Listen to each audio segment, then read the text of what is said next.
This is Real Talk with Joel, Gatlin, and Hayden on the Wire, OU Student Radio. Hello, true believers. You see what I did there? Anyway, welcome here to Real Talk here on the Wire, OU Student Radio. And we got a special episode today for you guys. And it includes a lot of things that we all love here in the studio, and including a special guest we have today. We'll introduce him a little bit, but a preview on a little bit what's going on in the show. We got ourselves some news. We got some box office to do. We'll do that pretty quickly, actually.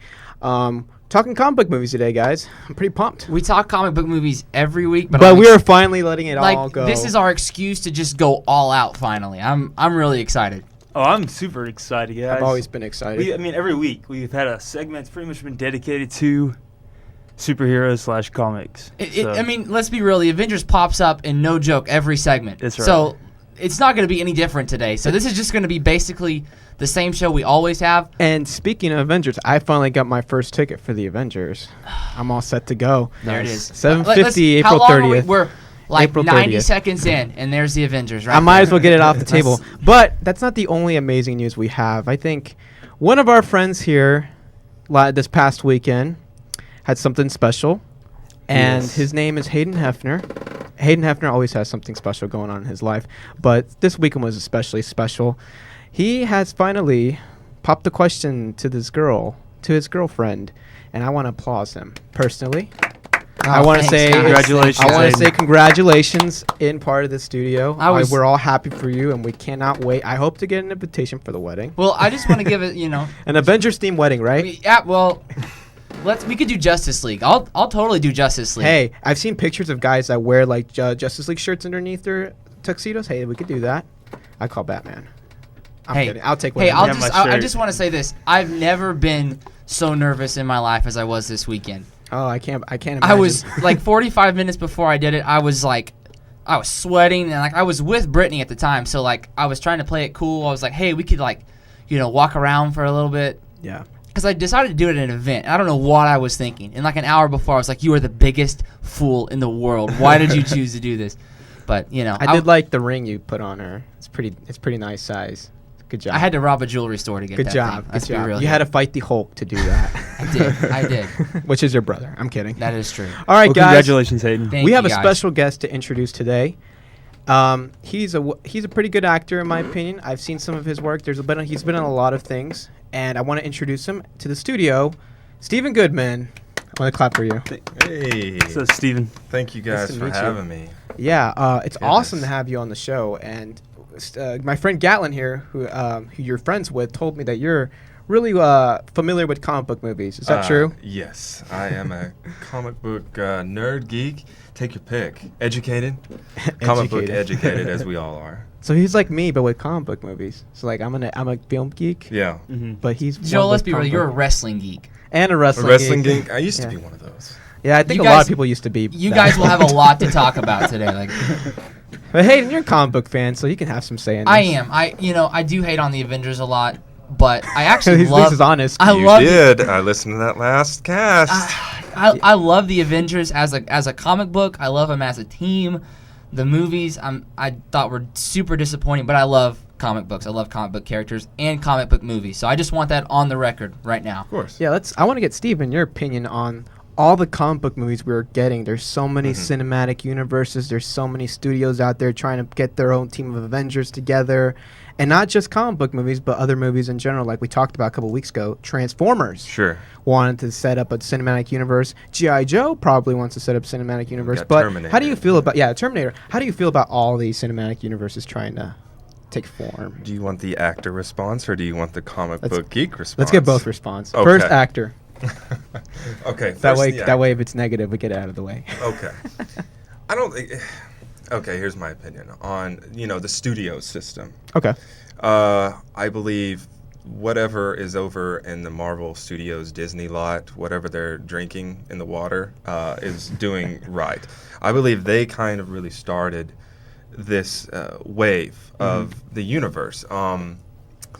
But it's getting to the point now. It's kind of fatigue. It's kind of fatigued a little bit, Yeah. and I don't disagree with you on the on your Avengers Analysis of last week.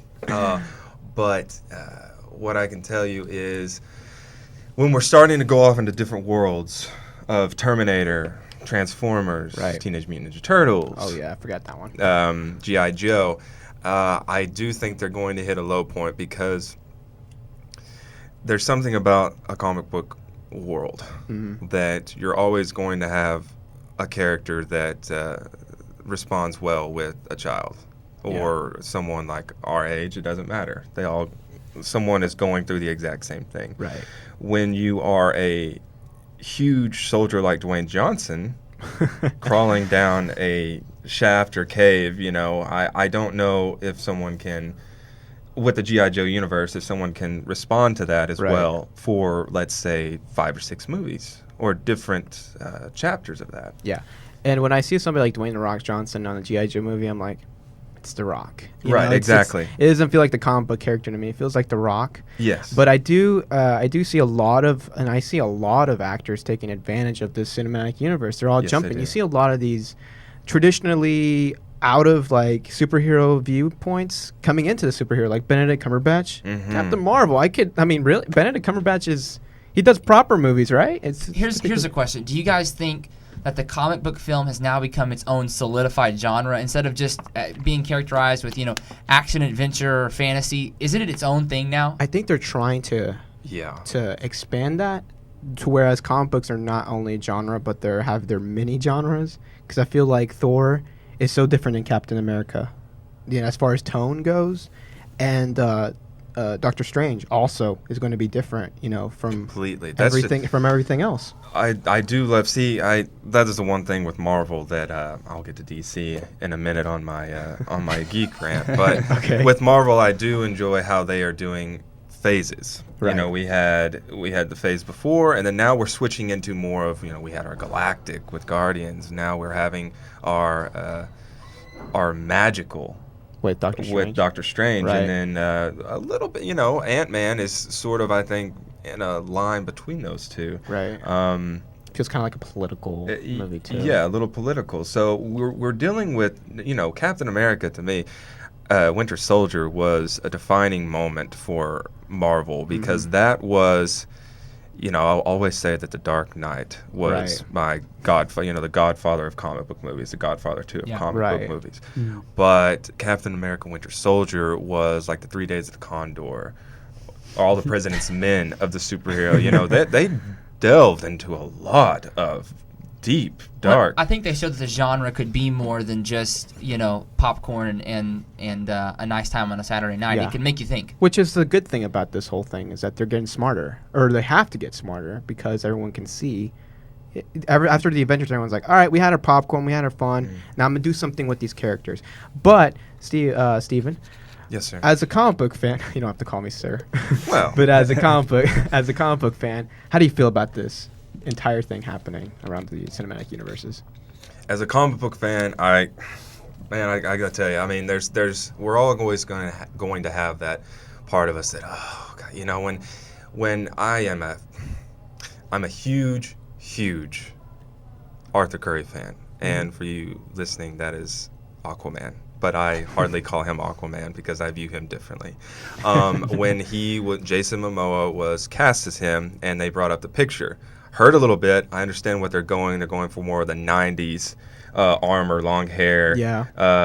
He's got like tattoos on him. Brooding tattoos. I probably will see in a standalone film at some point. Yeah. The Hook come in. Right. But I with the Dawn of Justice, it just seems like they are pushing everyone in as much as they can. So with that, I'm like, I don't know how that can work. Yeah. But everything else, like I binge watched Daredevil this past weekend. Yeah, looks fantastic. And so when I see things like this, when I see the new Ant-Man trailer, when I see that what James Gunn just stated about the Guardians, that it's going to be about fatherhood and the soundtrack's going to even be 10 times better, that gets me. As a nerd, as a geek, I love it. Excited, I love it. But there are times, this just like in a comic book, you open up a comic book, and you're like, why did the writer go that way? Exactly. And I'm gonna throw a rumor out. This is a rumor that I've been hearing, a lot from. Apparently, we're getting a first trailer for the next Man of Steel. Actually, not so That's much. true. Batman vs Superman On Monday. Thursday is what I heard. Oh, a preview of it on Thursday. A Preview 5-second Thursday, preview of the trailer that's coming A off 5-minute preview. next Monday. With Mad Max, correct? Fury Road. In the full trailer. They'll probably put a full trailer Okay. in that movie, but they're actually going to release probably it online. Which Of course, like it always they've does. seen that. They've seen. They've Here's seen my that thing, more guys, often. and this is totally a rabbit trail. We're chasing a polar bear on this one, but have y'all ever noticed? Am I the only one that gets bugged of previews of previews? I'm like, at some point, there's too many previews going on here. Like, I just want the preview. Tell me that it's going to be released, and then I'll watch it. I don't need a preview of the preview. Kind of One lost that killed me haven't was we? Daredevil. It's There was like a 2-second preview for a 5-second preview, a 10-second preview, then for the major teaser. It's like previewception, you know what I'm saying? I mean, at some point you forget which preview it's you clickbait. It's clickbait. It's clickbait. there you go. They want you to Exactly. click It works, on though. and watch. Hey. It That- works. that's a good- And that's it a works. They don't clickbait. say how long it is. They just say sneak teaser. They don't say 5-second teaser. 'cause- And speaking of clickbait, you can like us on our Facebook page There you go. at Real Talk, Nice transition. At and Real our Talk. Twitter, and our Instagram. And on your Android device. Your Android device, look us up real quick on MySpace. Well, actually, just Gatlin's on MySpace, so Yeah, I'm the only one. you can be in his I'm top the oldest 5. one, so I'm not even. it's in actually a Gatlin's. top 20. Hey, I believe. now we got ourselves a shoe in. We're gonna put in box office into this analysis really quick so we can get that out of the way. Obviously, there's trends going on in box office as we've been, as I've been expecting. Let's start with number 5, Cinderella, as at 7.1 million. Still making money. Still making money after all these weeks. Scared money don't make money, Scared right? money don't make money. All right. And then at 4, Get Hard with 8.2. These monies, this information's from Rotten Tomatoes, by the way. I would like to say that my prediction that it was going to make 50 million is even going higher and higher. And here's the thing: if it does, I'm going to be one of the reasons why. Because Did we have anything? See it. Joel, did we have anything writing on this between you and Gatlin? Because I know there was a little bit of debate. We have it. I think on our episode 5 podcast or episode 4. Yeah, go ahead and go on our YouTube page and see back on some of the episodes. There's obviously annotations now on those episodes, so you can just click Or you can exactly what segment you want to go to. you can also click through on Gatlin's MySpace page. to Yes, get to the that's YouTube. obviously too. You know, that's and, and is Gatlin single? He's single, ladies. He's I single. watched let me Gone check his Girl. Of relationship course I'm status. single. He watched Whoa. Gone Girl. All right, let's start. Let's go next to number 3, and that is the longest ride, sitting at 13 million. Is that the one with Scott Eastwood? Scott Eastwood. Exactly. Yeah. Pretty He's- much Clinton Jr. Hey, credit to anyone who does a Nicholas Sparks film adaptation. You are a shoo-in for a movie star. That's true. If they gave me the worst script in the world of a Nicholas Spark, you can better believe I'd sign on, because you were box office success, as we see, number 3 right now. And Exactly. Channing Tatum's career went up after Yeah. that one. What was the one with Julianne Hough? Oh, I watched that with my girlfriend. There's like a Gosh, like it has the dude from Vegas. yeah, in like it. no spoiler alert, but like there's like a crazy husband and he's like tracking down Julianne Hough. I don't know. I don't know. It's the most recent one too. I don't even. Here's what happened. I'm ashamed of this, but spoilers. the spoiler alert. I watched Spoilers. like all but the last 15 minutes of it with my girlfriend, and then I had to go home. And You're it was now like fiance. Well, Yeah, my now fiance. Exactly. You can say that now. I could. She was at a time. It's a my whole new girlfriend world. was My now fiance. We now fiance. and it was like 2 or 3 days later, and it was like burning inside of me. I had to finish it. You know what I'm saying? It's like there's a half of a sandwich sitting on the counter. It could be a horrible sandwich, but you got to finish it. You know? I can't remember it. It's just like blowing my mind. I don't remember that one. Some of these things fly over our head. You didn't miss a whole lot. Let's What's go number on, 2? What's let's number go on with 2? number 2. The animated movie Home, still making money. I'm so surprised. It's I'm not surprised because it's like there's not a lot of animated movies out there for kids to watch, so this one's gonna take it. This is his 3rd week of making double figures. Yeah, it's still up Right. there. And number 1, no surprise, No Furious 7. Do you think it's gonna break the billion mark? I don't know. I feel like it could. It's making so much money every week, and Will it be Universal's first $1 billion movie? I think I saw that on Are a. we talking domestic? Yeah, like pretty much. Because overseas, those numbers when they tally up, Yeah, imagine if it goes to like Japan or when it goes to like China. Yeah, because that's China's where such a huge market now. that, just like the Resident Evil, I had someone ask me, why do these Resident Evils keep getting made? You know, 'Cause it's why making money. overseas? It's overseas, yeah. That's who really pays the checks when it comes down to it. Yeah, we saw that with a movie like Pacific Rim too. Oh, Didn't make yes. that much in the United States, but a whole bunch of movies. I feel like that's the biggest reason why they're making a sequel. Not because they think it's successful in the United States, but outside the. I actually liked Pacific Rim. I liked it too. I found it really nostalgic to see. I have not giant seen it yet. monsters My and brother giant loved robots. it, so I really need to watch It's giant monsters and giant I'd say robots. watch You it. cannot say no to that. But Furious 7, has anyone else gotten a chance to see it besides me? I mean, Well, my problem is I have not had time to go to the theater and watch it. And every time I look over at 1 when I'm driving by on 35, it looks pretty full. And I'm just like, And that's mainly I don't Furious want to 7. deal with it. it. We do need to give a shout out to Gatlin, by the way. He broke a land speed record. Yes, we need to mention this. I don't know what Gatlin you're talking about. Speedster. Gatlin. The real speedster. was a good 30 minutes north from where we were at, and he drove lightning fast. I wouldn't say I did that. He was like the Flash. I was too fast, too furious on that road. But he made it just in time for the show. He was a bit worried he wouldn't be making it early on for the show. Missed a little bit of it. But he's here wearing his So Batman the shirt. MVP award. MVP of today. Thanks, guys. I Wearing his appreciate it. Batman shirt, too. Thank you, guys. It made me feel really good. I like Batman, by the way. Even though we've had a Batman Superman debate on this show, Oh, that's true. and I'm wearing I'm the Superman guy, and I'm Got wearing the DC Batman. and Marvel in the same studio. Exactly. It's not a very good deal. we got to sometimes. unite the 7 against Marvel. The Furious Ooh. 7, you know what I'm saying? Oh wow. Oh, There's yeah. my segue for the day. I'm done. Packing it in. All right, but Steven, have you seen any of these movies on this top 5 list or any other movies out I there? have seen Get Hard, but I have not. I really want to see Furious 7. It's and good. Is it something that I've watched the first 2 Okay. Furious? Do you need to see all of them to get this one? I'd say you need to watch 6 Okay. to understand where the bad guy comes The from. intro, this yeah. And mainly you just watch the other ones just so you get a better emotional investment in it. But you don't have to watch 'Cause those Joel, for you- the story purely. Because I Joel, didn't see any yeah. of them. I didn't see any of the Fast and Furious movies unless minus the third one. Yeah, he saw the worst one. Yeah, I saw the worst Tokyo one Drift. for like an hour, and I was like, I'm done. And I went to see this one, and pretty great. It was the first time I watched the Furious 7, although there wasn't enough rock. I'll just say that. But that's my opinion. It's your man crush. That's just his wrestling side coming out here. Let's be He's not real even my here. favorite wrestler, so don't even. Who is your don't even- favorite wrestler, Joel? Do you really want to know all time? All time, yeah. I think I know what he's gonna say. I don't know. It's hard. Are you There's gonna so say many. Sting? Nah, it's Sting. I'm gonna say Randy Undertaker. Undertaker. Oh, that man, Wow. that's a great. That's forgotten. He's still a lot. wrestling too. He Well, lost. he's just wrestled He for lost. WrestleMania. The last time. It's a bummer. Don't remind me. It was Brock Lesnar though. I Are wouldn't he, mind are Brock he and Lesnar. his brother Kane still feuding? They're still in the WWE, but they're not feuding. no feuding anymore. There's been kind of like a reunion. He's between the two got of them. rid of his mask like 2 times. or God, that something, was. so- I remember as a childhood. That was just such a. It was dark. That was such a great story. It was If so you know dark, what, too. screenwriters out there, if you need a new fresh take on brother bonding, you go back and look at some of the great WCW, WWF stories. Exactly. And in this segment, we have some movie news. Pretty big ones too. Joel, what do you got for us today? All right, movie news. We got this huge news that just came through like a couple days ago. An OU alumni known as Olivia Munn has been casted Woo! as Psylocke. Hopefully, I'm describing it right or pronouncing it correctly. That's correct. Sweet. For XMen Apocalypse in it's not- 2016. You mean so it's not Pasai Lucky? Pasaliki. No, not like the guy, not like the singer, the Asian singer, Psy. But no, Olivia Munn, guys. She's been casted in XMen Apocalypse.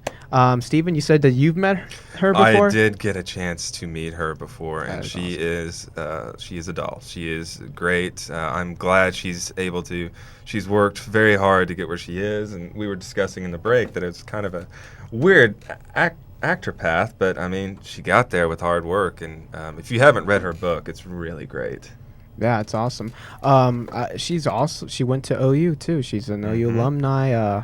I believe same major actually as I think hers was more broadcast journalism. But like you said, she had a crazy trip to the top, and she's up there, man. She's big in an Apocalypse movie. Are you excited for the next X-Men movie? I am. I am. Huge X-Men fan. Yeah, I After X-Men Origins, I didn't know, but Wolverine.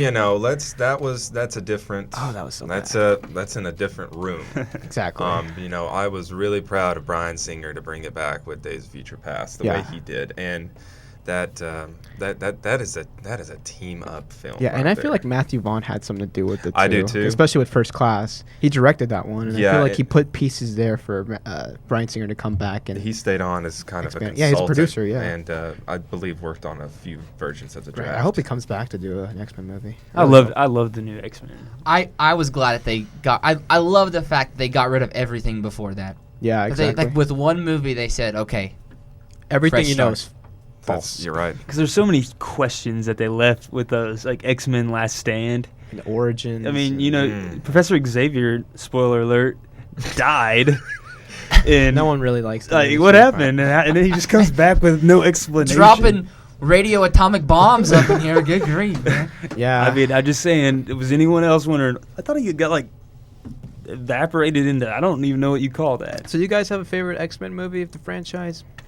Do you have one? There's been a lot of them, so. I would probably say the most recent one. That's probably my Days of favorite. Future Past? Yeah. Solid. I have to say X2. X2 was pretty good. That's true. It was pretty good. I like the themes they were going with on that one, too. Can I go think back? it's- X-Men 1 was I like my I like favorite. Are you X-Men gonna- because it reaches into the politics of mutants and stuff like that. That's always my favorite part about them. But hey, what's yours? Yeah, I like the most recent one. I like Days of Future That's a Past. great one. Yeah, it's a good one. I'm just Good not a big characters. Jennifer Lawrence Mystique fan. I don't know why. I like Rebecca Romaine. Like like that a you're lot. lucky I don't know. because her next one's going to be her last one. No more. No more. After Apocalypse, she No won't more be. law. She will be no more as she will be no more as Mystique. That makes perfect sense, right? All right, let's move on to some other news we got going here. This one kind of bothers me. This one kind of makes me a little frustrated and sad. Director Michelle McLaren is leaving Wonder Woman, the project. She was originally signed in as director. She was known for directing some Game of Thrones episodes and Breaking Bad episodes, and I thought she was a fantastic choice to direct, but she's no longer directing. I thought this Wonder Woman was gonna kind of like a little Xena twist with it, since that's why I felt like the route was gonna go with her as the director, and then now I'd have no clue where they're gonna go with it. It bothers me because it's telling me that Warner Brothers, they found a director, and for some reason, they let this person pass well into production or near production. Go ahead. It just never is It a worries good me. sign, I think, when you see a director leave a project for Nope. whatever reason. We saw with Ant-Man. Exactly. It's a scary thing. It kind of makes me go, huh. I mean, we've seen good things coming from it in the past, but that's just when they luck out and go for some young talent. I don't know. I don't just like worries it. me on the direction. Maybe it's like the tone she was wanting to do. Maybe she was wanting to do something like what you just said, but maybe Warner Brothers said no. And she's just like, okay, well, I'll leave. But we don't know. Could be creative, could be purely creative, it could be political. I don't know. Someone could spill some coffee on someone. Exactly. Someone sent some emails Someone to needs to Sony. someone needs to hack into Warner Brothers email. North And North Korea- Korea is taking credit. Kim Jong-un, if you're listening. Oh, he probably is. Probably is. He listens to everything you This say. is Katy only, Perry. He's This the is only Katy person Perry. in North Korea listening to our show right now. Only person capable. That's true. Oh gosh. All right. That was dark. Okay, I'm sorry. That's why you're the communist. But what do you think, Stephen, about Wonder Woman's Well, project? this right, I You're a agree. DC fan, so. I agree exactly, Michelle. When I was really before a few years ago, me and my screenwriting partner were coming up with what would be a great King of Atlantis script. Yeah. We had known of her work on Game of Thrones and Breaking Bad. Yeah. But I hate this for Wonder Woman. I hate it. I love the choice of the gal playing Wonder Woman. Mm-hmm. But like you said, it worries me. What worries me is that Warner Brothers is doing the same thing. They're not taking a chance. Someone took a chance on Christopher Nolan. Exactly. And I feel like now they're like, well, it doesn't match Snyder's world. And we're going to have to find someone who does. Yeah, and whenever there was rumors of who wants a director, and there was talks of like female directors for a female superhero, I'm like, just give me a good director. I want a good Wonder Woman movie. That's all I want. And I feel like she was really capable of doing that. And whatever reason, they let her go, and it's unfortunate. But let's move on to some, I guess, a little lighter news going on. Kevin Feige, head producer, head guy for Marvel, as far as all the Marvel movies goes, said and confirms that we will be having a young Peter Parker, teenager, high school Peter Parker in the next of Marvel movies for Spider-Man, including Avengers movies or so on and so on. I'm excited. Is this because they're gonna go with Learman or Logan Learman, whatever? It may be, may not, but I'm excited because can you imagine a young, witty high school Spider-Man arguing with Robert Downey Jr.? That is hilarious. That's what I'm saying. That's gonna be hilarious to see on screen. That I've seen so many of the photoshopped images of our first Avengers, and when they circled up, everyone went nuts. Of course, exactly. The audience, but the Photoshop of Spider-Man they had in there. Spider-Man, and they also had Logan Wolverine there, which was I would have loved to seen too. Still love it, Hugh Jackman. Maybe do it. Maybe Marvel can get him out. But I what I want to see most, and I think a lot of comic book fans, is to just see Peter Parker look at Tony Stark the way no other Avenger ever has. It's like, what is this little high school student doing here? Hayden? I'm not gonna lie. I really like Andrew Garfield. I still feel like he messed that whole deal up. He shouldn't have said what he said. But still, I think they had found a good Spider-Man. And I loved Amazing Spider-Man 2. I think it's the best Spider-Man film ever made. Outside of one. I liked the first one. And here's the thing. They can get 15 years out of this actor. Yeah, I'll agree with years. you. I loved Andrew as Peter Parker. A friend of mine said, he was one of the first. He brought a choice to have a New York accent, Peter Parker. His chemistry with Emma Stone. I know that they're together in real fantastic. life, but it definitely you were able to see it on screen. You were able to see it, and he was just a charming Peter Parker. And I was gearing up to see one day maybe him and Robert Downey Jr. and Chris Evans go at it, but maybe Marvel might hire him as a different Marvel character. I'm kidding. That'd be a little crazy to see. But Gatlin, what do you think? I like I said, I just hope it's not Logan Lerman. We talked about that. Episode 1, episode 2. I don't know. Yeah. Three Musketeers. Oh gosh, I can't stand that actor. I don't know what it is with him. You want to play Peter Parker, don't you? Yeah. I'm not. You can pull him a high school kid. You could. I've told you this before. Embrace the young. I did today. So I was gonna say, Gatlin, you look very 15 today. Thank you. I appreciate it. There was some actual 15-year-olds there, and I think they looked older than me. One had a beard. I was like, wow. Hey, that's the only reason I let my facial hair grow out a little bit. Because I look like an absolute 12-year-old. Exactly, same here. If I could get a superhero role, and it doesn't matter what it is, exactly, I'll take Spider-Man. I'll take it. Yeah, I'll take any role given. Now that's the a chance. good question. Okay, guys, if you could play any superhero in a film. Oh, okay. I have a feeling. I think I know what Steven's gonna be. Yeah. Okay. All right, let's start with Gatlin. Quickly. Okay. Let's do a quick one. Childhood one me would want to be Wolverine. Solid. Good choice. Grown-up version of me is Superman. I could see it. Yeah. I like the Wolverine pick. Thanks. This could be any superhero, not just DC or Marvel. Any superhero. Anything. That's tough. And no, John Cena is not a superhero. Could be I Raphael don't from even the like John Teenage Cena. Mutant Ninja Turtles. I want to be. This is tough. Come back to me. Yeah, Okay, let's move on. Spider-Man. No, Boom. that's Spider-Man. Oh, you want to be Spider-Man? Simple. Spider-Man. All right, that's fine. Steven, what do you think? Okay. I'm going to give you my actor, and then I'll give you the comic book nerd one. Okay. My actor is Moon Knight, Mark Spector, who is a little known character in the Marvel Universe. And then the comic book geek in me and really personal would be Arthur Curry, who a.k.a. Aquaman.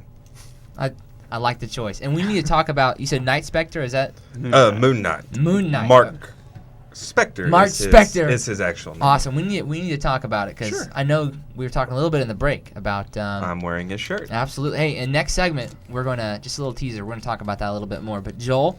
Oh, man. I'm still thinking Stressing. over here.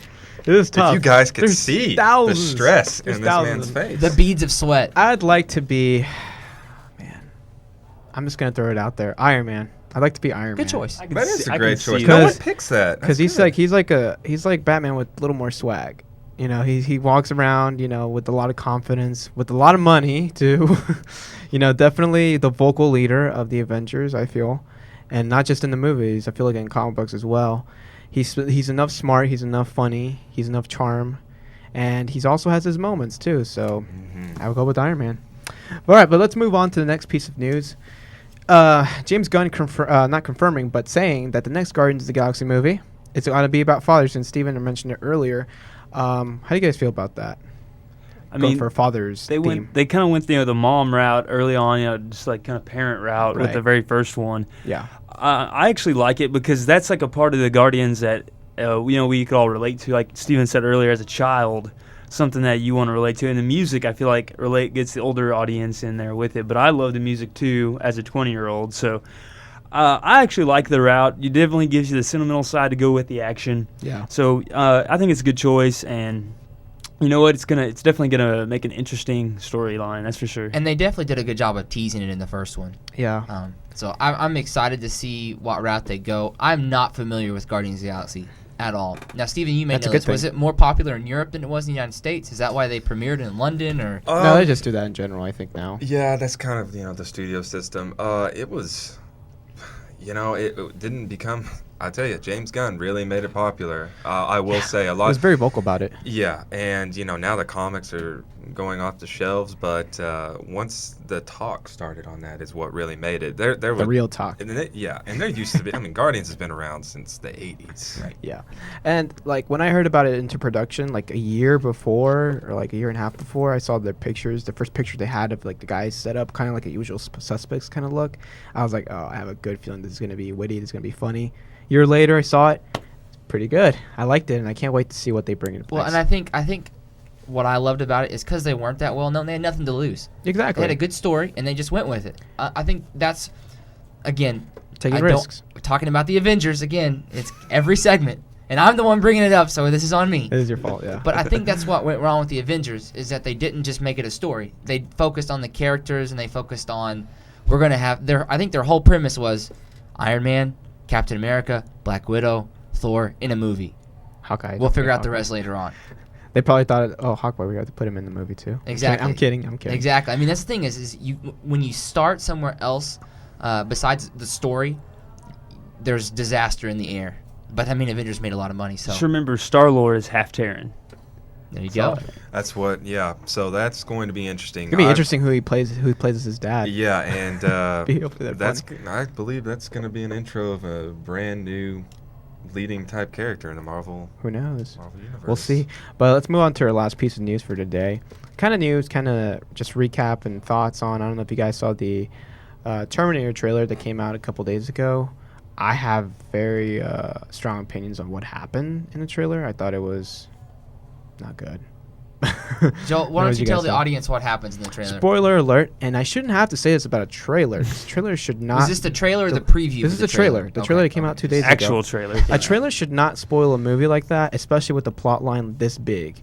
Apparently, John Connor is a hybrid, or turns into a hybrid of a robot and a human. So he's neither a Terminator or human, which, first of all, the movie needs to explain better than the trailer did, which I hope.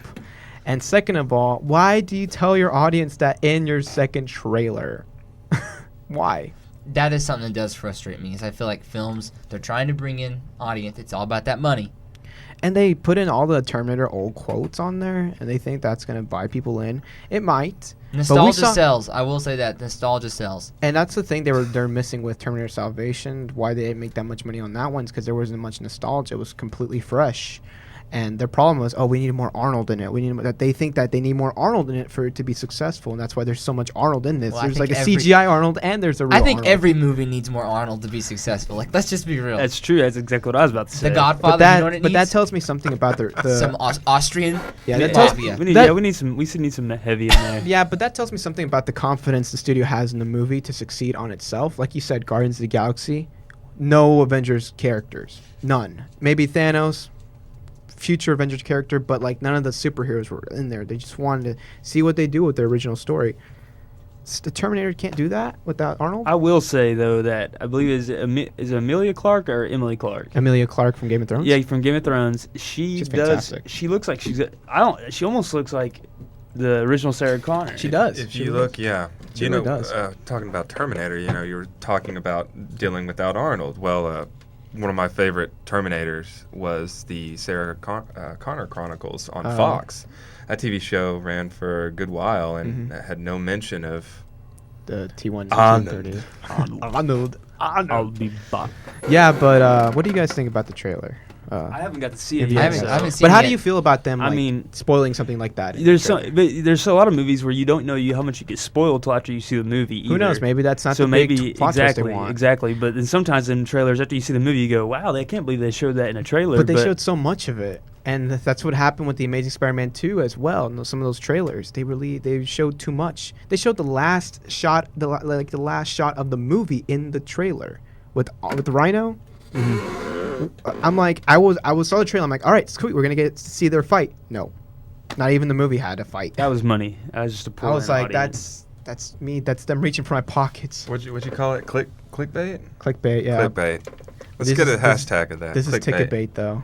because- Speaking of clickbait, you can look at our Facebook page, Real Talk, and on Twitter. You can also follow us and Instagram. So on the YouTube. don't forget to check channel. out our YouTube as well. We got and plenty- Gatlin's MySpace. We have plenty of old episodes on YouTube, not on Gatlin's MySpace. I believe it's I've still watched there. them all.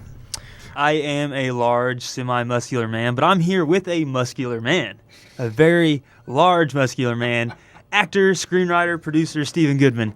Stephen, thank you for being on the show today. We appreciate you, and we're gonna let the audience kind of know your background and what you got going on. Okay, well, thank you guys for having me so much. I really appreciate that. I was telling everyone how I kind of pressured Gatlin into having me on. No, it was no pressure at all. I just was like, oh, you actually want to be on our show? I was kind of like thrown back because sometimes Yeah, have me on as much as you the guys Trident, want. You had the Trident up too. I had the Trident. You had him like in between the I'd two. love to do this as much as you guys would have. And then me. we even made our acting coach Daryl Cox a little Oh. bit jealous. He's like, how come I haven't been invited to It's the? true. Hey, Real talk. there's plenty of potential for anybody who wants to be on the show, especially with a good career in it. But Gatlin, I believe you have some questions for Yeah, our special guest. Stephen, we always have we try to have a guest on every week. Right. And we usually ask him, we always have a certain amount of questions we usually ask. So I'm going to ask you right now, what was your favorite film of 2014? 2014. How many do we get?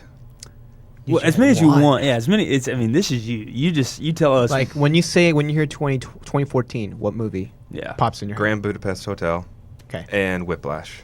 Oh, Whiplash is fantastic. And I read that screenplay because you recommended it, and Great, huh? I haven't seen a screenplay like that yeah, before. did you see the shorter version of it? Yes, I with watched the J.K. short Simmons first. and It's on the DVD as yeah, well. he's still in character in that mode.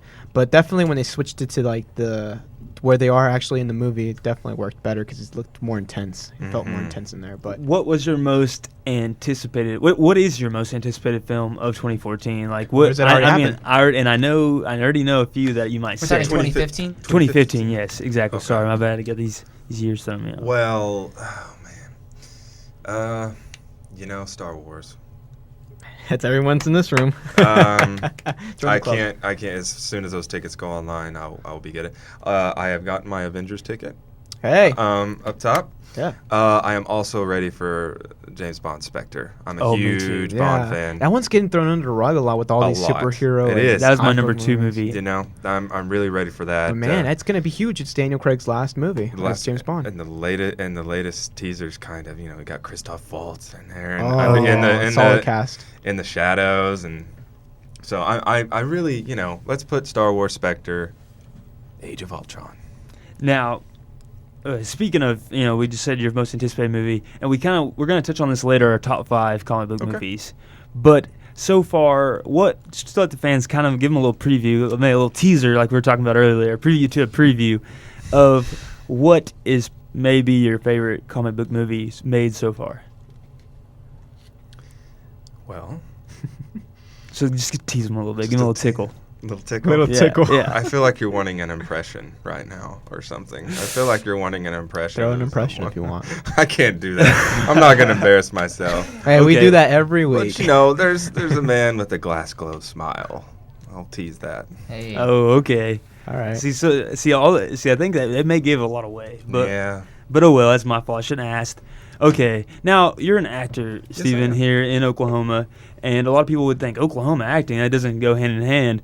And we've talked to you earlier. You've been out to California and you've came back. What is it like to be an actor in Oklahoma, and like how hard is it to get jobs? Well, when I went out there, I was right out of college from UCO. I had taken some classes with Daryl and Chris at Actor Factory here in Norman. And they both said, go out there. So I went to L.A. For 5 years. Just packed your bags and went. Yeah, pretty much. Pretty much. Hey, throw it in the fire. That's yeah, how you learn. do That's it. how you learn. Young. So did that. Had a lot of great experiences. Had a lot of great roles. And then I hear about my friend Jacob Burns getting ready to do a big feature film in Oklahoma. And I had talked to Daryl and Chris about coming back here for a little bit and testing the waters in Texas, Atlanta, and New Orleans. And that's really what brought me back. That and the film we'll be talking about a little later, Electric Nostalgia. But to answer your question, in Oklahoma right now, there's a lot of under the surface films happening right now. You've got a lot of short films. You've got a lot of great web series. You've got some feature films right now, and a lot of them may not be SAG-AFTRA union, but a lot of them are really distinct voices trying to tell a great story. But a lot of people know August Osage County shot here, To the Wonder shot here. Those are big. But there is every month or so, every other month, there's a film happening here. And it's a great opportunity. And especially with the most recent, the government incentive that they're allowing films and stuff to be shot here, it's definitely helped out a lot. That's helped great. out a lot. We're just hoping we can Keep it going. keep that going to I know. get even more. That was a huge deal for the movie industry in Oklahoma, and I know Hollywood, they like to find places like Oklahoma to shoot in. So hopefully that'll keep going out here and allowing for great stories to be told and make people, and it'll start tourist attractions and everything. I mean, it'll just make, because I know people in Rain Man, they have a couple of scenes on Route 66 through Oklahoma. Right. What's great with that is, a lot of people think, when actors say, we want more films to come here, what would be great if they shot a Marvel film here? And everyone's like, well, you just want a role. And it's not that. It's for, catering. You've got electricians. You've got carpenters. There's so many jobs available for people who could be out of work, and they're able to join a union as well and get more jobs out. And we've got a lot of great crew members here already that work on local commercials and local film that are just freelancers, and they are some of the best that I have ever seen do what they do. And do you see that kind of trend happen in places like New Mexico? Exactly. Man, New Mexico's blown up the It last has. couple Austin. of years. And obviously one thing I could think of from the top of my head that did it is Breaking Bad. And I'm not too sure, but I think Star Wars Episode 7, there's parts of it that was filmed in New Mexico. Parts there, Exactly. I mean, that kind of thing could happen Thor in a small yeah. state like New Mexico. Why can't it happen in Oklahoma? That's the way I see it. And I feel like if projects like this continue on, there'll be plenty of opportunities in the future. But it all just takes time, really. Yeah, it does. And Still speaking of relatively young. projects, well, your most recent one, I went to the trailer release party last Friday in the District House. That's right. Electric Nostalgia. Tell us a little bit about Electric Nostalgia and, let everybody know when they could see it possibly. Okay.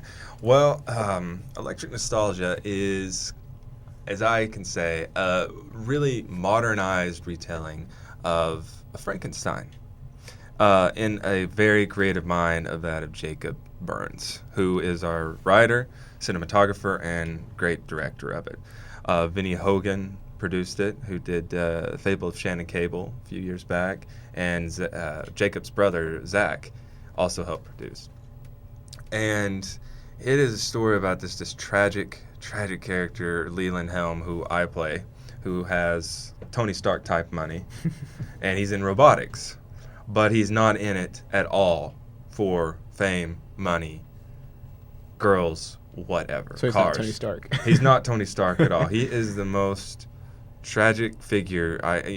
Jacob did such a great job being able to mold this character. I mean, he has everything he wants, yet he keeps striving for more. And it goes like you follow him, you follow his life up to the point of where he has lost himself.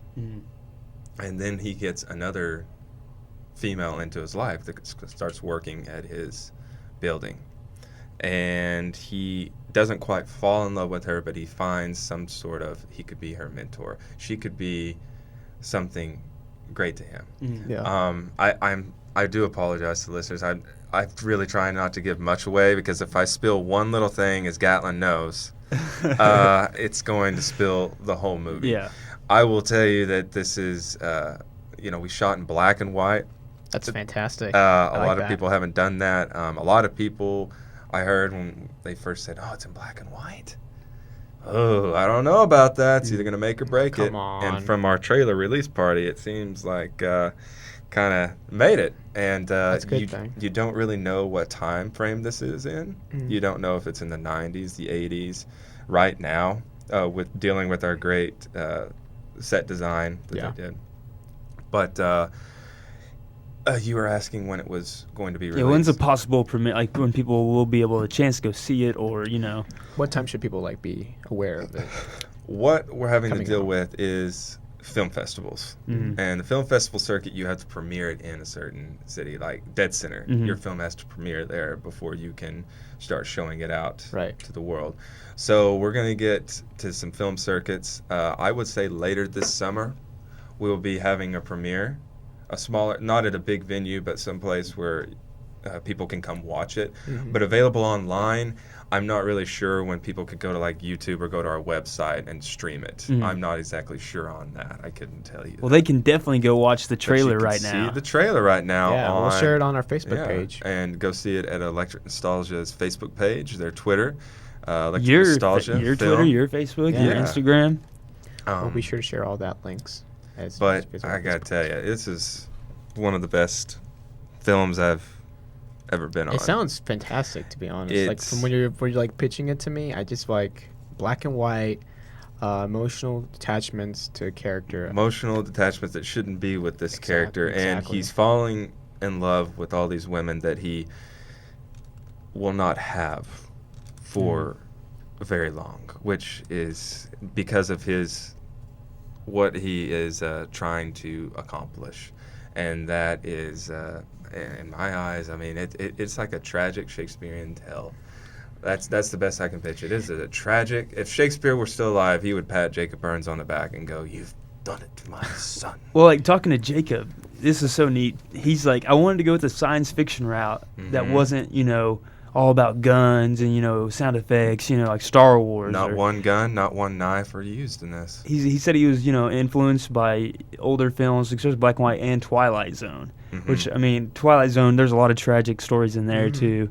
So that's what I really thought was really neat. And because I didn't know for sure if that was just for the trailer y'all were going black and white, or Hell no. but to me that makes, I mean, the black and white choice in the editing room pretty much. But I mean, I know it's done way before choice. It's good. I'm excited to see it. Not just Thank you. because I know some of the people that are going to be in it, but I'll tell you right now, I was a little scared when Steven does this little strut down the hall. You're like, is Steven a bad guy? What's going on? I mean, you're just kind of mind blown. And Yeah, and going back to the black and white thing, I mean, I think it's very, very wrong to say, oh, black and white, I don't want to see it. It's really wrong because back then people were able to watch black and white and enjoy films, so why can't it happen nowadays, especially with the artist that came out a couple years ago that won an Academy Award for being black and white. There's always potential in any type of genre. Yeah, I think a lot of people think when you think black and white filmmaking, and we're independent filmmakers, oh, they're doing it to save money.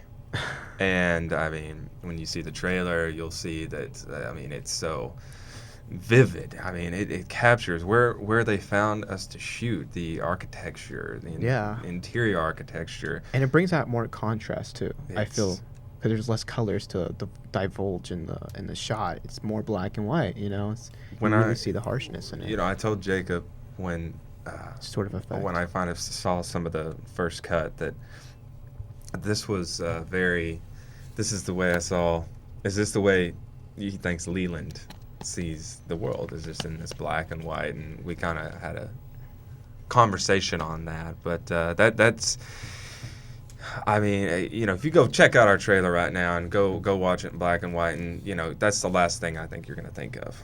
yeah, exactly. It's awesome. And the whole black and white thing, it's not a black and white issue. No, no, it's not. I'm so sorry, guys. Hayden's one input during the segment. I had to throw it in. Yeah, And yeah, yeah. You had to guys, throw it in there. by the way, I've been surfing the web, and I found Gatlin's MySpace. It is Thomas Fastball 93. Is it? Really? I don't remember. It's been a while since I've been on that old Can MySpace. can I tell you guys a really quick story? Oh, Yeah, really go quick. ahead. I Story know I time with se- I Steven. know I sound Let's- like I talk forever. No. Yeah, go ahead, man. Gatlin's from Thomas. I'm from Ringling, Oklahoma. When I was a sophomore, we went to the state championship in football, Class A, and we played Gatlin's team. They horribly beat us. Weren't supposed to, were you? No, we weren't. You were what, ranked 2 or 1? And Number 1. And we were ranked 3. Yeah, and but the next year we went back, played Tonkawa here at OU, and won by 7. We hear about Take the that, Thomas. Gatlin. Uh-oh. We hear about the Shots Thomas fired. Terriers. Shots fired. I just All want to the throw time in on this show. another quick little question over here. You said that you moved to LA for a bit, right? Right. How long was that? 5 years? 5 years. How was that? Like the LA lifestyle compared to Oklahoma? Especially being from Ringling, especially- Oklahoma. Yeah, somewhere it's like Ringling, Oklahoma. You somewhere guys like hear how he that, said that? going to the big leagues in Los Some Angeles. people say Thomas, too. When I was on my way out there, I packed my little Dodge Avenger. Whoa. Oh, yeah. Hey, hey. Every segment, guys. Every segment. It's not the same one, Hayden.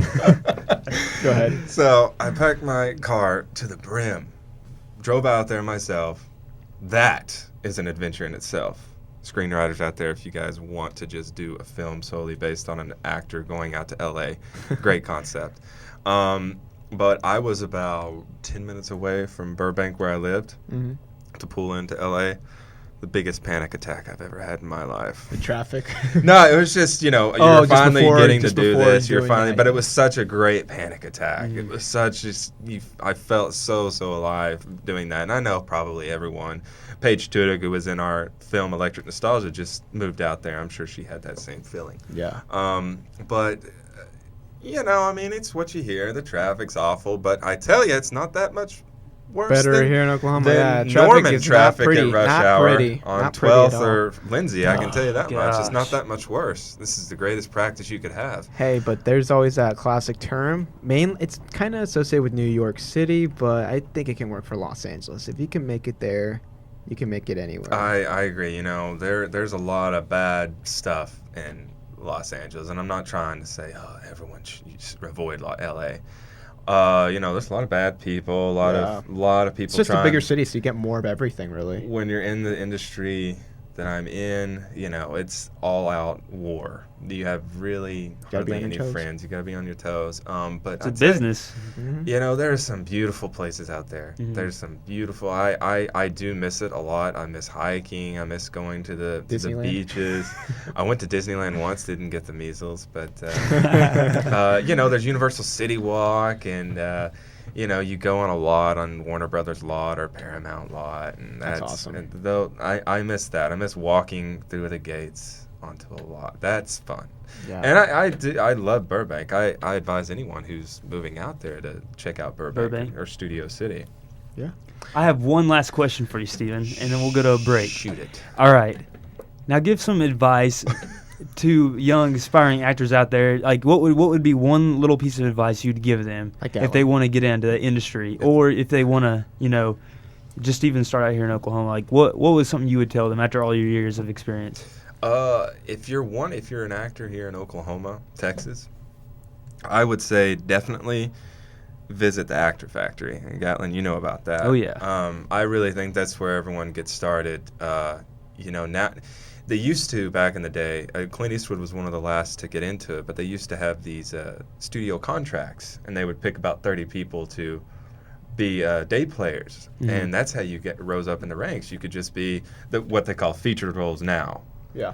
And I really believe that Chris Freihofer at the Actor Factory has kind of it. I mean, we don't go and shoot films all the time through that, but that's the best place to start getting your training.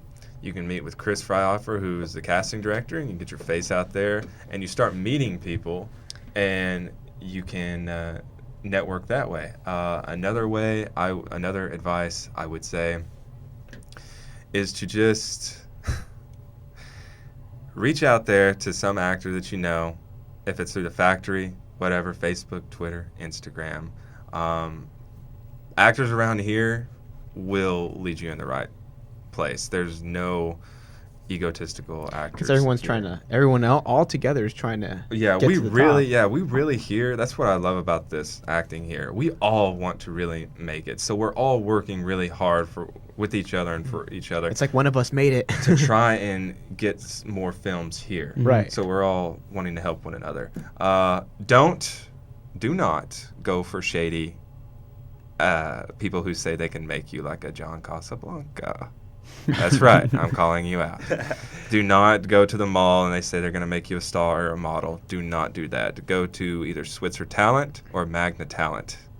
Those are true agencies here in Oklahoma. That's a good input there. And speaking of Magna, I was just there today. That's where my audition was at. So That's why Gatlin was Congratulations. panting. Well, on the thank way you. here. I want to ask Stephen a bit of a question that I really thought we should have gotten a chance to talk about. You mentioned your favorite superhero is it was one of them is Aquaman, right? Yeah, Arthur Curry. Arthur Curry, that Arthur Curry. That Arthur Curry. That Arthur Curry. And you mentioned that you liked his portrayal specifically of Aquaman. You said there's different versions of him as well. Yeah, of Aquaman. I mean, we had everyone makes fun of the early ones, when he first was created, early in the 40s, 50s. That's the one riding around the whales and dolphins. Everyone says he's useless. Then we went into the 90s, 80s and 90s, which I think Jason Momoa and Zack Snyder are going to be portraying the more The long-haired. long-haired. It's more that he hasn't stepped foot on Earth. He does. It's less distant king. Yeah, it's very less. Like Thor, kind of. Yes, Thor. If he never come to Earth, he'd never known of humans. So it's more of that. So it's more like, oh, your righteousness, your holiness, your yes, Kinda your like, king, your majesty, stuff like that. Kind of like, have you ever seen Justice League, the TV show? Yes, Like his exactly, Aquaman. Exactly. That's what I was thinking And too. that's okay. That's a choice. Yeah, and I feel like they'll try to mix those two up, like the '90s version and that comic book and that TV version of it. But yeah, Aquaman is definitely a very underrated. Y'all, I just realized something. Superhero. Jason Momoa kind of got his start on Stargate Atlantis. He did. That's kind of trippy. And he also got a huge boost from Game of Thrones, even for being there for like only 5 episodes. Khal really. Drago. Is that his Khal name? Drago. And every time I heard that, I kept thinking of Rocky. Every time I just think of what's his. I can't. Was it Drago? Was it Drago? Is that the bad guy in Rocky 4 too? I can't The remember. Russian guy. Yeah, it's Drago, wasn't it? Yeah, I think so. That sounds right. So every time I heard Khal Drago, I was like, oh, that Russians. I always think of Brian Bosworth when I see the bad guy. In, Got the boss. yeah, a like little the bit. haircut thing going on. Oh, Dolph Lundgren. All right, so I believe we're heading off to our top 5 segment now. Oh yeah. Do we have our top 5 list ready? I'm ready to go. Everyone ready? Hayden's ready. You ready, I'm Steven? rip roaring I'm and ready. ready to go. All right. Basically, what we're going to do, go through each of us with our 5, then 4, and 3, 2, and then 1 eventually. But who wants to start first with their 5th favorite comic book movie? Hayden, Yeah, I You're can up. start us off down here. you're up. So we're number 5. And I think this is a good film. I really like this film, and also it made my top 5 because of what it did for the genre. I'm gonna say the original Christopher Reeves Superman. It's a good one. Let's go. So I think Right. just Give the it whole nods. concept of a superhero film, I like it. So And that- everyone thinks it's like, now watching it, obviously it can't be compared to everything else today. But at the time, what it did was really cool. yeah, at the time it was pretty serious. I mean, its effects were yeah. for the 70s. I guess it was late 70s when that first one came out. 78, I believe. I think that late sounds right. 70s, 77, 78. I really liked the film, and I like what it did for the genre. So because of how groundbreaking it was, and because of the storyline, for Superman. And it set the score for Superman. Every Exactly, time you John hear it. Williams. I mean, that is an Yeah, incredible. it helped to have John Williams on that. Oh man, I mean, John Williams is the man. So, He's a man. Steven, number 5. Number 5, it was the first actual film I ever got to see in the theater. My mom took me to it. And it's not, no one has a cape in it. They're not an Avenger, but it's the original Henson Teenage Mutant Ninja Turtles. Oh man, I feel like that was, of course, seeing that, I thought, oh my gosh, there's nothing more magical than this. Yeah. But I thought, I kind of think, maybe that now these fun, like Guardians of the Galaxy, Ant-Man, fun type of superhero films are, that was really the first, we had Donner's Superman, we had Burton's Batman, and then you have this fun psychedelic group of kids coming around, and, they are superheroes, let's face it. Yeah. But I really like that storyline. I know it gets a lot of crap on it, but it was so much fun. I liked it because it didn't take itself too seriously. Didn't take itself too seriously, like Yeah. you were saying. Guardians of the Galaxy. Let's Didn't- try something. Let's have fun. Let's have fun in the movie. Let's not have anything depressing on there. And that's the biggest thing that was lacking me with Man of Steel in 2013. It was just so serious. I mean, can Superman be funny? Like near the end, He delivered some funny liners. I was like, yes, that's cool. More, but that was the ending, Right. so we couldn't get more of that. But Uh-oh. move on to my number 5. Bit of a shocker. I'm dropping this pretty low. Hayden will appreciate it probably for being this low. That is Every the first, segment. That is the first Avengers. Every segment, I'm telling you guys. But it's for a good reason. For a good reason, though. It was the first movie that brought all these superheroes together. It was not afraid to have fun. It was like watching a Saturday morning cartoon as a movie. You know, That's exactly what it was like And- watching. and- I think that's actually a really good. And although That's a good description. although like it's not like The Dark Knight. It's not serious. It's not detailed with character developments. It was fun to watch, and for its for being the first one, you always want that. You always want that fun spirit in there. Like the first Star Wars was very fun, spirited, and the second one everything went crazy. And I feel like the next Avengers is going to do the same thing. But for this Avengers, I thought it was great for what it was. It brought all these characters together. It holds a nostalgic factor from now to forever, probably. But that's my number 5. Gatlin, what's yours? My number 5, I wore a shirt special for it today, as you can see on the TV right there. Everyone at OUTV and live stream. Green Or if you're on Lantern. YouTube, you can see it on the shirt, on the picture. I did like Green Lantern. It didn't make the top 5. I know we've kind of talked about it. I don't know at the time I was like, I think it was my first year out of love high Green school. Lantern, the character. I love Green Lantern the character. It made me appreciate the character more. I didn't mind the movie. John Stewart. But my I'll number tell you more. 5 is Batman Forever. I know y'all are gonna judge me, but as a child, I and see like what you're saying. and like he Forever. had said with Teenage Mutant Ninja Turtles, it was kind of cheesy. Now it's like cheesy. to very us. cheesy. When you're a Well- kid, you're like, oh, Two-Face, oh, the Riddler, oh, this is like. I this like is- it. No, I this think is awesome. it's solid. And Val Kilmer, to me, is the most underrated Batman we've ever had. Yeah. And people judge him now, definitely, especially since he's gotten a little extra weight. a little. But I love Val Kilmer's Batman. I'm not a big Nicole Kidman fan. Never have been. I don't know why. She even, works in that movie. Tommy Lee Jones, awesome Two-Face. Way better than, God, the guy who played him. Aaron Eckhart? Yeah, I know. But I take a Tommy Well, he's a Lee better Jones. actor than him. No, I'll take a Tommy Lee Jones Two-Face over Aaron Hey, Eckhart. did you know Tommy Lee Two-Face. Jones paid? Who's the baseball player that he played? That I had Ty Cobb, the one that you didn't know had a movie made I about don't him. want to talk about it. And But I just did. So and then that we're Wait. introduced to Robin. I'll tell you So- what, Chris Gatlin. O'Donnell. Those first, the first opening, it was His wife. pretty great. Yeah. Because you really thought it did have. Oh my gosh, what is this? It's brand new. The DC or the Warner Brothers logo turns into a bat.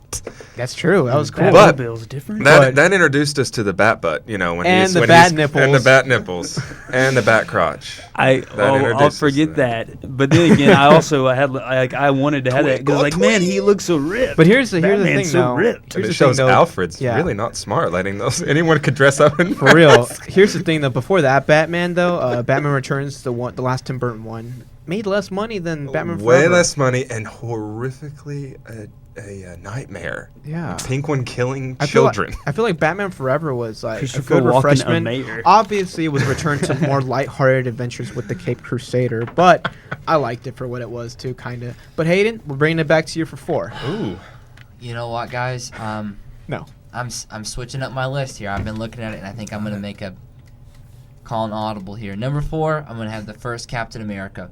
Okay. Okay. I mostly because I'm a big history fan, and I love the World War fact II. that Captain America was set in a different era. It's set in World War II, and just for that factor, I thought it was really cool. I love to see superheroes fighting Nazis. Like, it doesn't get much better than that. So I thought the Red Skull.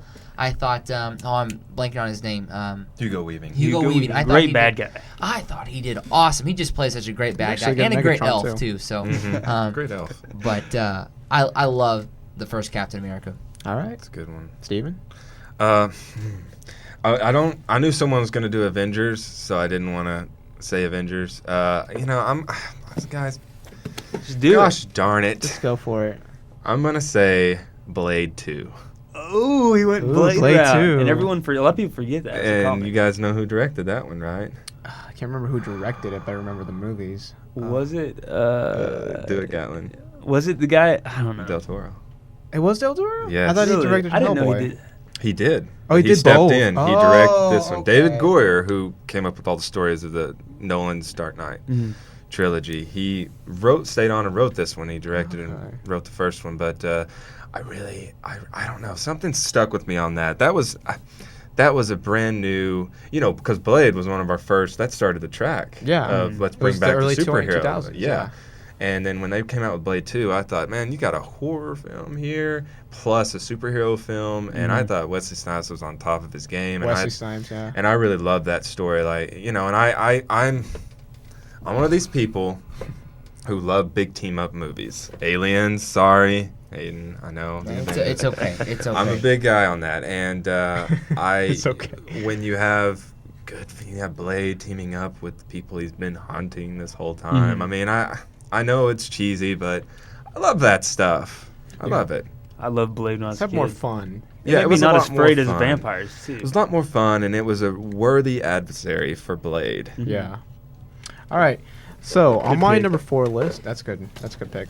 My number 4 list, probably the most recent out of all these movies, X-Men: Days of Future Past, because I just wanted to put an X-Men movie on my top 5. I really did, because I love the X-Men franchise. I was so tempted to go with X2, just because of how it went into the political range of everything. But I went with Days of Future Past simply because it fixed a lot of things and it started a lot of new storylines. And I love the fact that it was good to see Charles Xavier, Ian McKellen, and Patrick Stewart come back as Magneto and Charles Xavier to meet their younger selves. I thought that was really awesome, and that's something you don't see very often in superhero movies, is they touch on time travel. And to see them touch on this, was pretty awesome. And there was always a sense of danger, because during the entire movie, the X-Men were at the future. They were being hunted down by the future Sentinels. Sure. And the whole time you're like, man, this is awesome. But at the same time, in the future, they're fighting these Sentinels, and so everything's picked up, the pace is picked up instantly because of that. And I thought that was great. Hugh Jackman, again, fantastic in the role. But that's my number 4. I honestly almost did the exact same thing. I had almost you got to have an X-Men movie in there, but I didn't go that route. I left out X-Men. My childhood self would say, "Why is Wolverine not in there, Gatlin?" I'm sorry, childhood Speaking self. of time travel. Yes, speaking of time travel. I would like to meet my past self, that's for sure. So my 4th one is probably not a very popular pick, especially in the studio, because I already know how you two feel about it. I'm pretty sure I know how Stephen feels about this. He made a comment in acting class one day, but this rejuvenated my love for Superman, and it was Man of Steel. Okay. I love Zack Snyder movies in general, but I don't know, it definitely brought back Superman, who we haven't had in a while. I mean, we had Superman Returns in 2006, but I feel like that was just, to me, Incredible film. it was. Man of Steel? No, I'm totally kidding. No hate on Brandon Routh. I'm I not thought gonna- he was a great Oh, Superman. I will say that he yeah. was a good Superman. It was, I don't know, just the way that he wasn't him and There was just a lot of plot. There was Lois just Lane a lot of and plot stuff him weren't in together. there. This On makes Arrow and the sense. Flash is Adam right now doing a great job. Brandon is. I didn't know that. That's Yeah, awesome. Brandon Root's back in DC. But that is my, for Man of Steel, rejuvenated him. And I wasn't high on the Amy Adams pick as Lois Lane, but you know what? They're gonna make franchise out of this. I feel like Henry Cavill, is definitely. I mean, I'm like I said earlier, I'm against British actors being in our American roles, but yeah. But hey, you know what? I can't judge a guy. The guy got beefed up for the role. I do He's feel bad huge. for the franchise, though, because the next Superman was originally Man of Steel 2, but now it's turned into Batman's Superman with Ben Affleck. with Ben Affleck. That's Well, all I'm right. happy about Ben That's Affleck. a whole 3-hour talk show Yeah, there, for real. folks. We talked about that plenty of times. But Hayden, let's move on with All your right. number 3. All right, my number 3. I'm going to go with The Amazing Spider-Man 2. 2. I've never seen a superhero movie with a better character story between a love interest and a superhero. I thought it was such a powerful story, and it had me drawn in for that aspect and not just the action. The action kind of seemed secondary. There were times when I was like, man, get back to that aspect of the story instead of the action, and that never happens to me in a superhero film. So I was really impressed with this. I'm not going to give any spoilers. I didn't like it, but I did walk away so angry from the theater. I was so mad. I knew, it had to happen, but not not because of that. happy. Yeah. But I was gonna cry. I about cried. Amazing Spider-Man Not 2. gonna lie. If I was watching it with a bunch of dudes, otherwise I totally would have. Yeah. I held it in, but I It was did. a It was great close. performance by Andrew. Yeah, at that his moment. his chemistry with Emma. At that moment, pretty yeah. awesome. You could tell because Mark Webb, the director, obviously has 500 Days of Summer. Oh yeah. He inserted a lot of that romantic, side of superheroes into that, and probably the best couple in Marvel. I mean, in superhero movies, out of everyone I've seen so far. Perfect use of a Philip Phillips song too. It was Gone, For Gone, You, Gone. Got or thrown Yeah, in there Gone, during yeah. that little segment. Yeah. Okay, I had to throw that out there. Sorry. And if there's one thing I can look back on the Amazing Spider-Man franchise, which is no longer real, there's no longer happening anymore, I can always look back and say, well, Andrew Garfield and Emma Stone definitely did a lot with their careers in those movies. But let's move on to number 3 with Steven. I'm going to go with Captain America Winter Soldier. Good Fantastic. Yeah, fantastic. I said it before, that was very, we had Redford in there, but to me that was the 3 Days of the Condor, All the President's Men, the Tom Clancy of superhero movies. Right. Yeah. We had so much, and I know we had Captain America, we had all this, but I love the spy aspect. Yeah, I of got it. lost in all the politics and Yeah. like who's scheming really behind S.H.I.E.L.D., Yeah, and Hydra. I thought, the Conspiracy people would love this movie. the Russo brothers who brought that together with just community. And they're directing the next two. Next two Avengers parts. But yeah, that to me, it stuck with me. I watched that, and I could watch it 100 more times. When I watched it, I was like, "This was better than Avengers." In my head, I go, "This is better than Avengers." I feel like it could be the case, yeah. But that's another 2-hour debate. But wonderful pick. I'm gonna go with another Marvel movie for my third. Iron Man, the first one. I thought the first Iron Man was fantastic. One of the best. That's true. It's One of so the best superhero films It's so ever. underrated because it was before anything was planned out for Marvel. And it brings back Jeff Bridges. That was kind of his return to. It was, it that's true. kickstarted so many things. Robert Downey Jr.'s comeback, I feel like, took off whenever he did this movie. Jeff Bridges, like you said, and it started the whole entire Marvel craze. Everyone's like, Iron Man. He came out and what happened to Spider-Man? But now, at that point, Iron Man became more popular, or as popular as Spider-Man in cinematic movies with Marvel. And Robert Downey Jr., fantastic as Iron Man. I wish Terrence Howard would not have gotten into that contract debate. know. Nothing against Don Cheadle, but It's both great actors. Terrence though. Howard, I don't know. That's the very good pick. Yes. Iron Man's deep in my heart. Yeah, it came out the same year as The Dark Knight, too. It did. That You- was you're spoiled. and Tropic Thunder. That was You got such spoiled a great. with so many movies. Summer of That Late, was a Summer of Late. great. Yeah, and that I'll was such I'll a even good give summer. 2014. I'll give year. 2014 a good credit though. Pineapple Express. 2014 though had Guardians of the Galaxy, Days of Future Past, and Winter Soldier in one summer. Very true. It's crazy. It gives it a run for its money. Hayden, number 2. Wait. Oh, I We're- didn't we're give my number jumping. three. My bad. We're jumping to Thomas Fastball 93 down there. Joel. Sorry. I'm watching that. I hope that I'm is thinking my, ahead. I hope that is my MySpace handle. I'm not for sure. I don't know thinking if they ahead. called those handles back then. But my third one, no one is gonna have. I don't think. I will. I don't know if it'll be a comic book because it's a graphic novel. I know for sure. That works. It's a Zack Snyder film again. The Watchmen. Watchmen is a comic book. Yes, I will count that. I don't know. When I watched it, I like Watchmen too. I don't know. It's because it's to me like I was like, who are these characters? I really had no clue who they really were because I had no idea of that whole universe that went on. And Yeah. I mean, it resurrected Jackie Earle Haley's career, who was in Bad News Bears in the 1970s as a teenager and he hadn't really done much since then. And he played a great job as Rorschach. I can't ever say the dang. And Billy Crudup.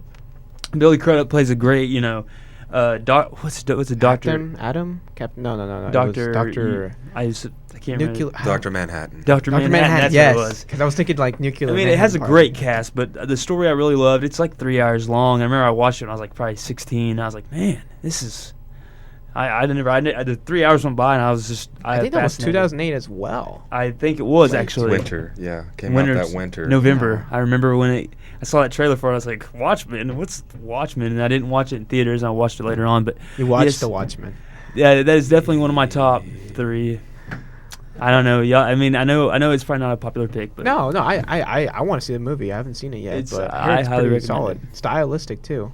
Zack Snyder is very stylistic with his movies. But Hayden, now we can go on to you with number 2. Oh man. Okay, so back to back, I'm going Spider-Man, but I'm going the original First one, first Spider-Man. Tobey Maguire. Tobey Maguire, man. Heck yes. I love Tobey again, Maguire's it Spider-Man. kind of resurrected the new, like the Marvel universe. Before that, we had a lot of duds with Captain America in 1990.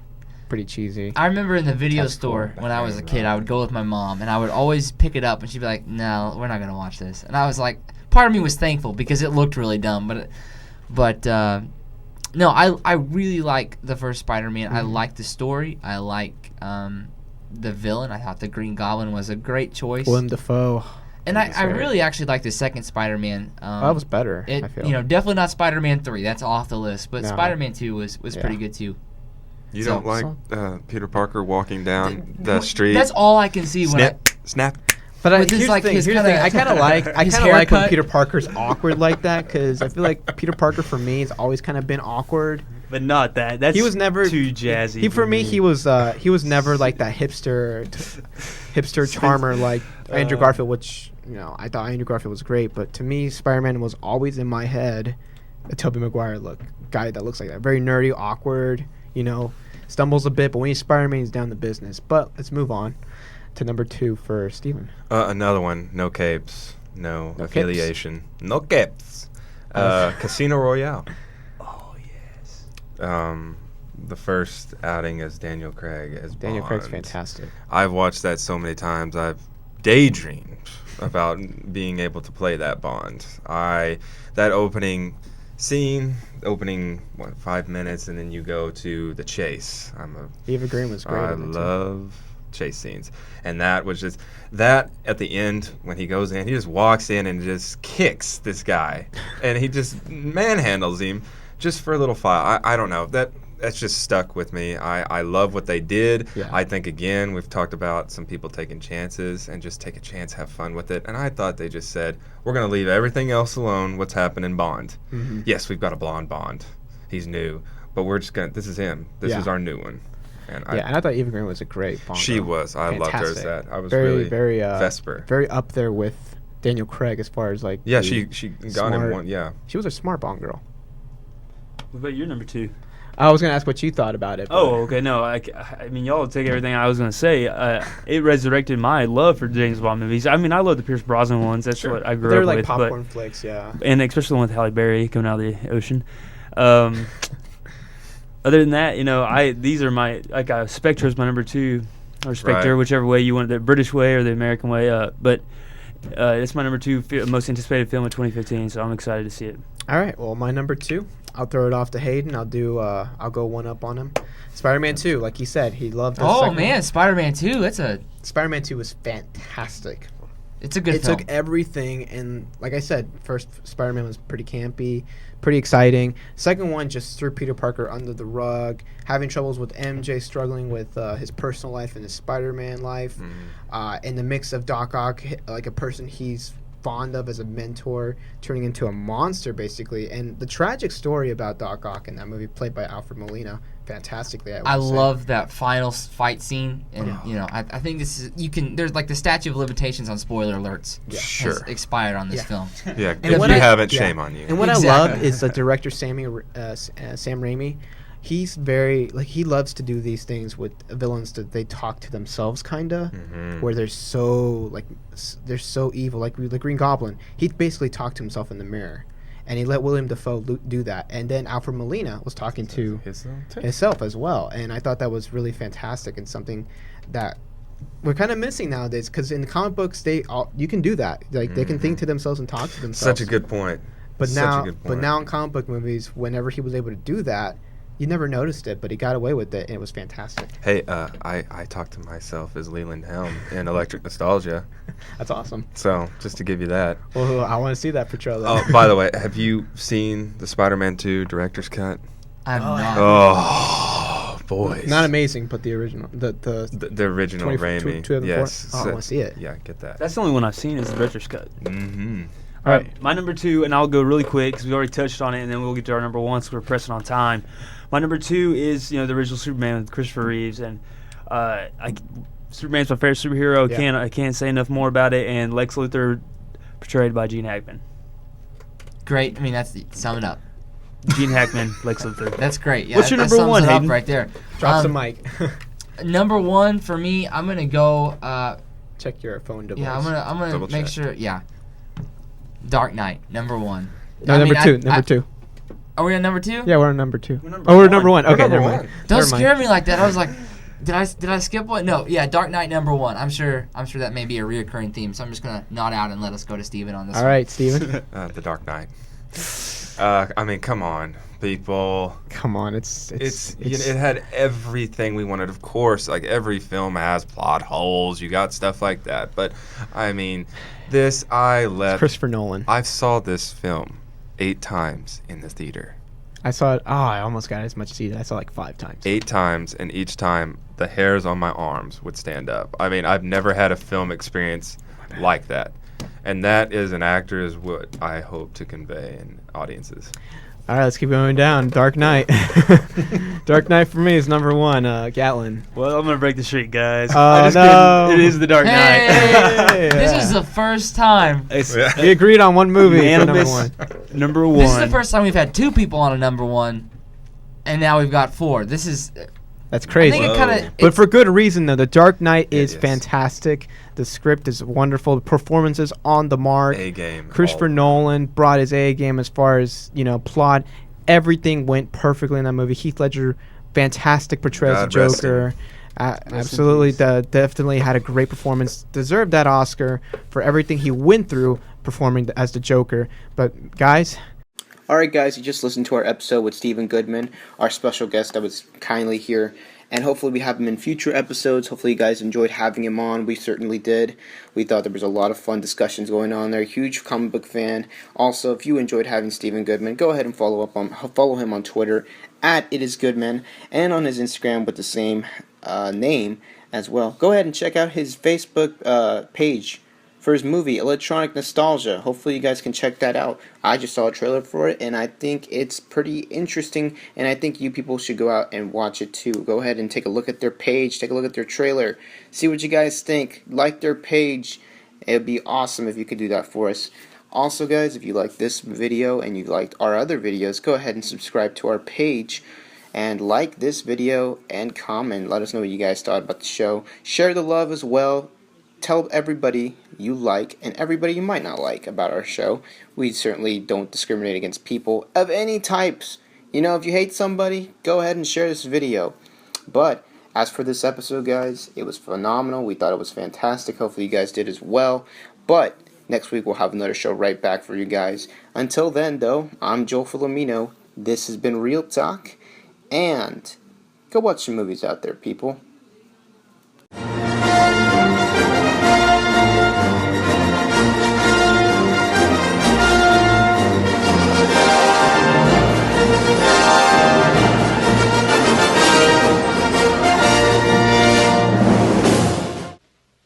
You're still here? It's over. Go home.